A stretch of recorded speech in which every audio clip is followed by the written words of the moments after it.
প্রিয় দর্শক, স্বাগত আমাদের নিয়মিত সাপ্তাহিক আয়োজন চায়না বুলেটিনে। আপনারা জানেন, চীন পৃথিবীর বৃহত্তম রাষ্ট্রগুলোর একটি।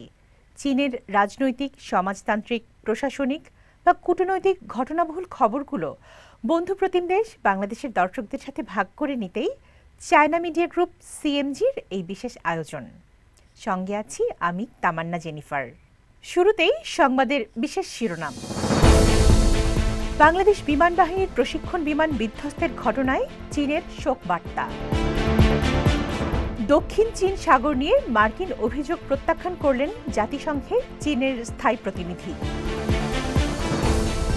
বেল্ট অ্যান্ড রোড সহযোগিতা উচ্চমানের উন্নয়নকে ত্বরান্বিত করে বললেন চীনের পররাষ্ট্র মন্ত্রণালয়ের মুখপাত্র।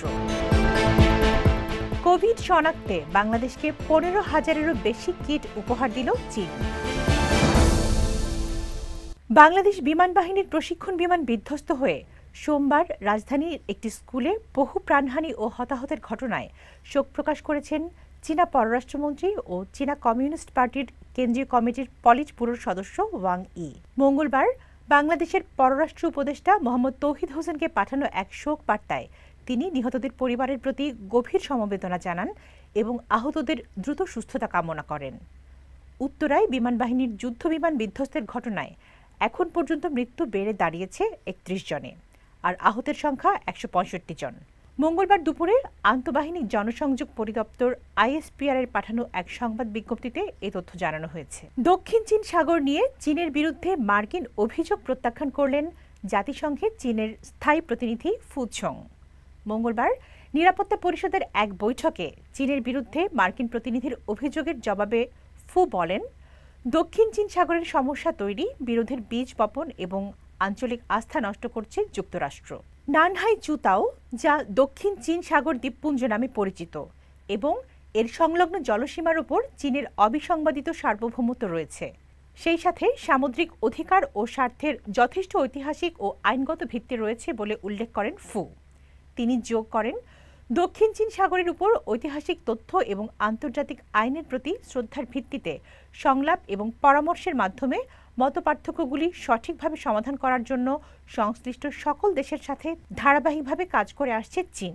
আজ পর্যন্ত মার্কিন যুক্তরাষ্ট্র জাতিসংঘের সমুদ্র আইন সংক্রান্ত কনভেনশনের সম্মতি দেয়নি, তবুও তারা প্রায়শই কনভেনশনের বিচারকের মতো আচরণ করে, অন্যান্য দেশের বিষয়ে নির্দেশনা জারি করে এবং হস্তক্ষেপ করে। এটি সম্পূর্ণ অযৌক্তিক বলেও অভিযোগ করেন ফু। বেল্ট অ্যান্ড রোড সহযোগিতা উচ্চমানের উন্নয়নের একটি নতুন পর্যায়ে প্রবেশ করেছে, যার সুফল 150টিরও বেশি দেশের মানুষকে উপকৃত করছে বলে মন্তব্য করেছেন চীনের পররাষ্ট্র মন্ত্রণালয়ের মুখপাত্র কুও চিয়াখুন। বেল্ট অ্যান্ড রোড সহযোগিতার ভূমিকা সম্পর্কে এক প্রতিবেদনে গণমাধ্যম এবং বিশেষজ্ঞদের মন্তব্য, অনেক দেশ বেল্ট অ্যান্ড রোড সহযোগিতাকে চীনের সাথে তাদের সম্পর্ক আরও গভীর করার সুযোগ হিসেবে দেখে। এ কথার পরিপ্রেক্ষিতে বেইজিংয়ে আয়োজিত এক সংবাদ সম্মেলনে কুও বলেন, বেল্ট অ্যান্ড রোড সহযোগিতায় চীন একসাথে পরিকল্পনা, একসাথে নির্মাণ এবং একসাথে উপকৃত হওয়ার নীতি অনুসরণ করে। কোভিড শনাক্তে বাংলাদেশকে দুইবারে 15,500-রও অধিক কিট উপহার দিয়েছে বাংলাদেশে অবস্থিত চীনা দূতাবাস।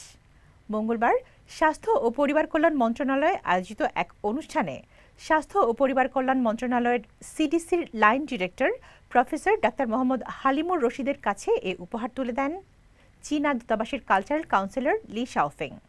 এ সময় দুদেশের বন্ধুত্বপূর্ণ সম্পর্কের কথা উল্লেখ করে লি বলেন, বাংলাদেশের দুর্যোগে সবসময় পাশে আছে চীন।